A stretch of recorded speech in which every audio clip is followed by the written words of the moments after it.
In this video, I will provide a substantial number of case examples.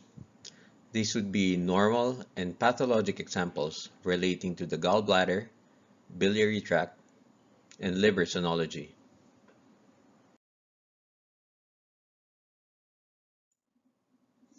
This is the ultrasound of a normal gallbladder. Here you can see the liver to the left and the gallbladder to its right. The fundus and the neck are clearly seen. Take note of the anechoic gallbladder lumen, and there are no echoes within that would indicate stones or polyps. The walls are thin, and there's no reason to suspect acute cholecystitis.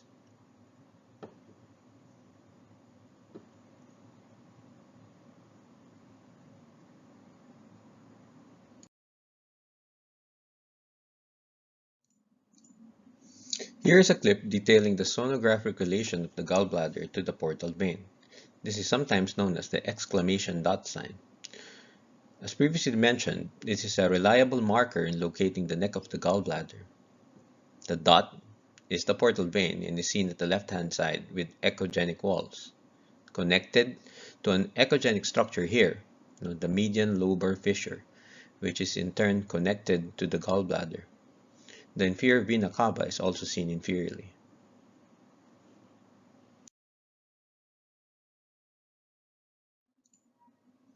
Here, we'll show the median lobar fissure in greater detail. The liver and the portal vein are on the left side, and the median lobar fissure is seen here as a white line or an echogenic line connecting the portal vein to the gallbladder.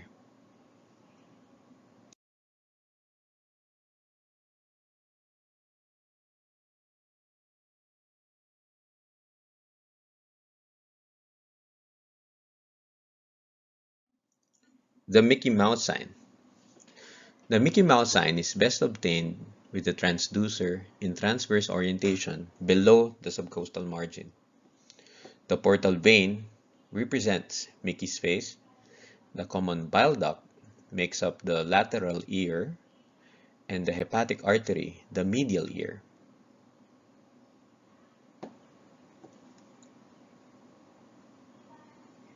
This is further confirmed by turning on collar flow Doppler, showing flow in the portal vein and the hepatic artery, but none in the CBD.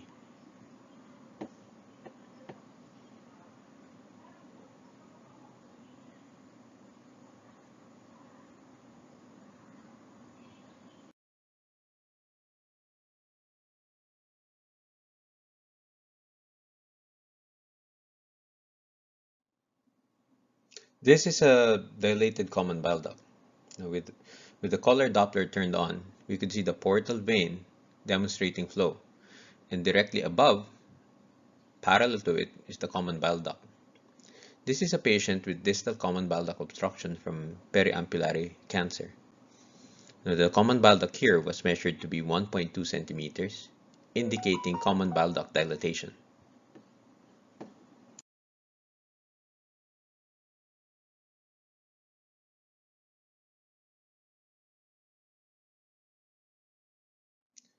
I consider ultrasound as the best modality to image gallstones.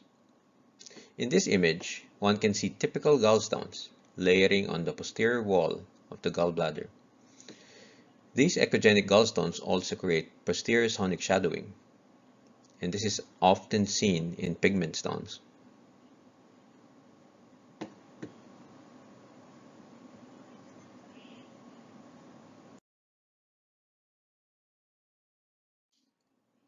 This is an ultrasound of another patient with a large gallstone.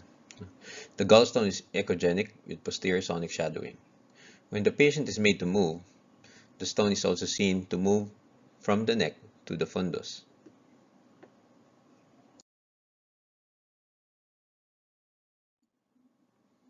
This is an example of biliary sludge on ultrasound. The more echogenic sludge is seen layering in the bottom half of the gallbladder, and the typical anechoic gallbladder lumen is seen on the upper half.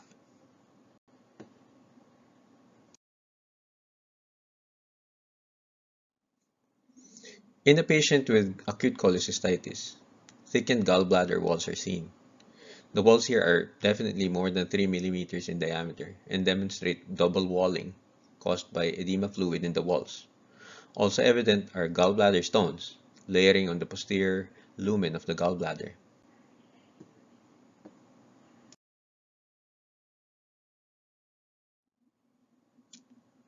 Common bile duct diameter is easily measured on its longitudinal axis. To locate the CBD, find the portal vein on its long axis, and then directly anterior to it would be the bile duct. And one should measure the distance in between the inner walls of the bile duct to measure its diameter. In this case, it's 3 millimeters, which is normal. Again, to measure the CBD, locate the portal vein, and the CBD would be anterior to it, running parallel.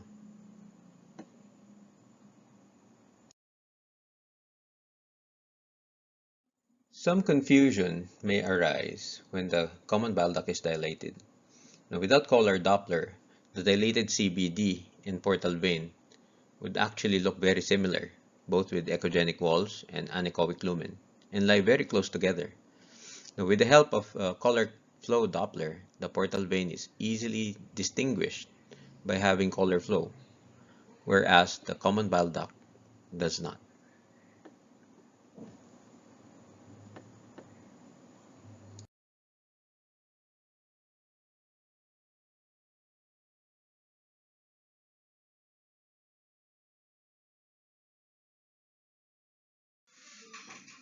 Another example of portal triad imaging. In the transverse plane, again, the Mickey Mouse sign. Portal vein being the structure posterior, the common bile duct and the hepatic arteries are anterior to it, or the ears.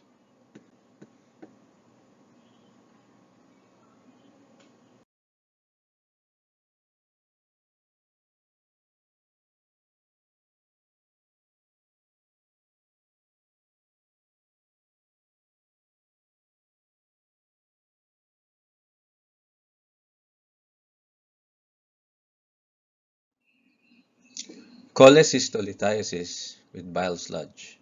Bile sludge is seen layering on the posterior wall of the gallbladder. Echogenic stones with posterior sonic shadowing are also seen. Sludge typically looks like this in contrast to actual gallbladder stones. A large gallstone is seen here, impacted at the gallbladder neck.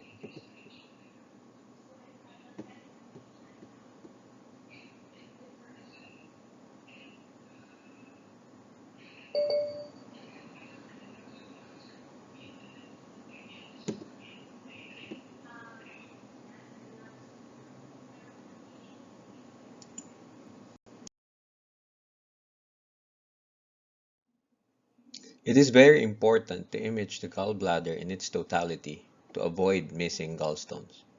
In this case, a stone is seen at the gallbladder neck, while the rest of the gallbladder is normal. If the sonologist did not pay attention to the neck, this stone might be missed.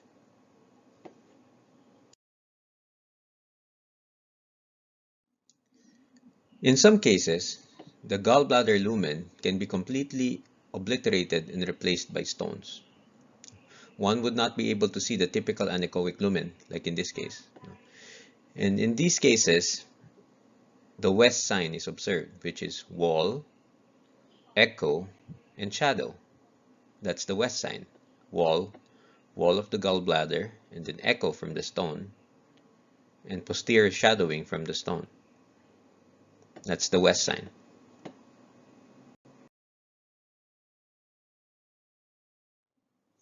Another example of the west sign. The gallbladder walls are moderately thickened. Echogenic stones occupy the whole lumen, producing sonic shadowing. Again, this is the wall, echo, and shadow sign, the west sign. There is no anechoic gallbladder lumen appreciated.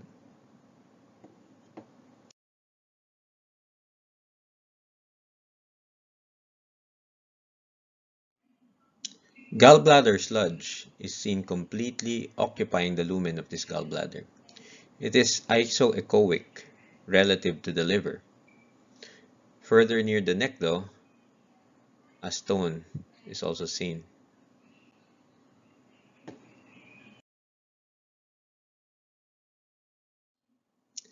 A contracted gallbladder is very common in a non-fasted individual. One must always be aware that this often makes the gallbladder evaluation a bit difficult.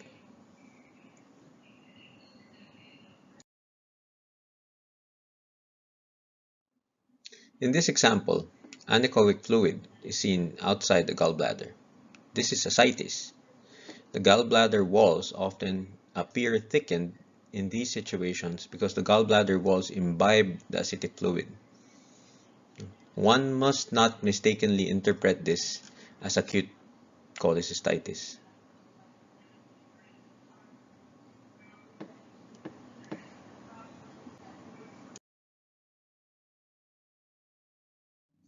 This is a patient with acute calculus cholecystitis.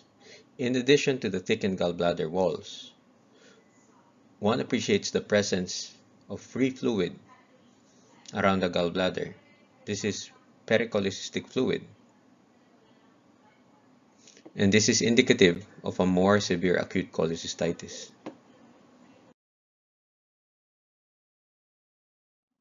This is typical acute calculus cholecystitis. One would see the thickened gallbladder walls, the presence of echoes within, indicative of stones. Pericholecystic fluid also is seen. Notice the severe wall thickening in this case.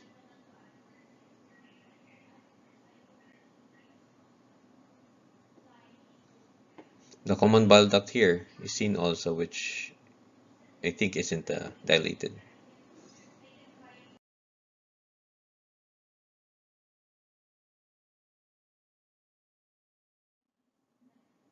Here is an example of a gallbladder polyp.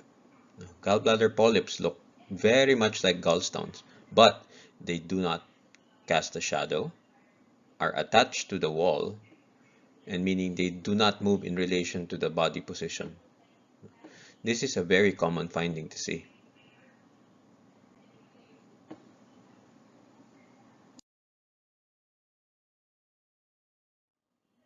This is another example of a dilated common bile duct on ultrasound. One can see the portal vein here, and immediately anterior and parallel to it is the dilated common bile duct. Even without measuring, the common bile duct being bigger than the portal vein actually tells us that it's probably dilated. Color flow Doppler helps in distinguishing these two structures.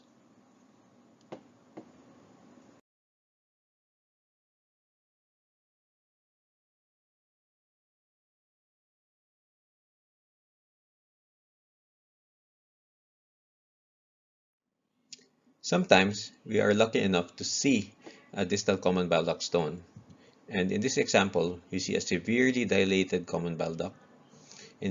On its distal portion, a large shadowing echogenic structure is seen, and this is the distal common bile duct stone.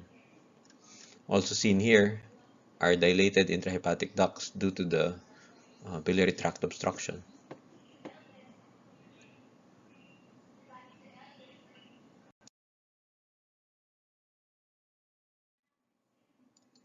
An amoebic liver abscess is seen in this ultrasound clip.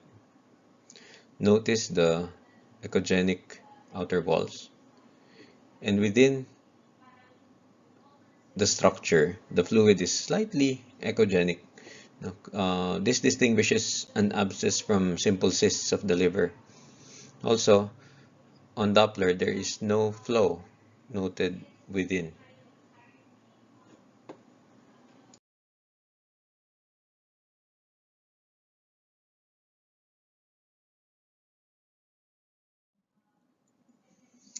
This is a simple hepatic cyst. Simple hepatic cysts are thin-walled structures with anechoic or dark contents. This is a very typical image of one. One could only see the Also see the posterior sonic enhancement due to the anechoic fluid within.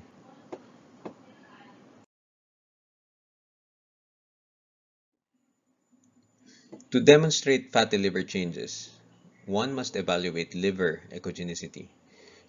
And this is easily accomplished by using the kidney as a reference. Normally, liver echogenicity compared to the kidney is very similar, like this image on the left. But when the liver is more echogenic than the kidney, it indicates liver hyperechogenicity, which can be a sign of fatty liver changes.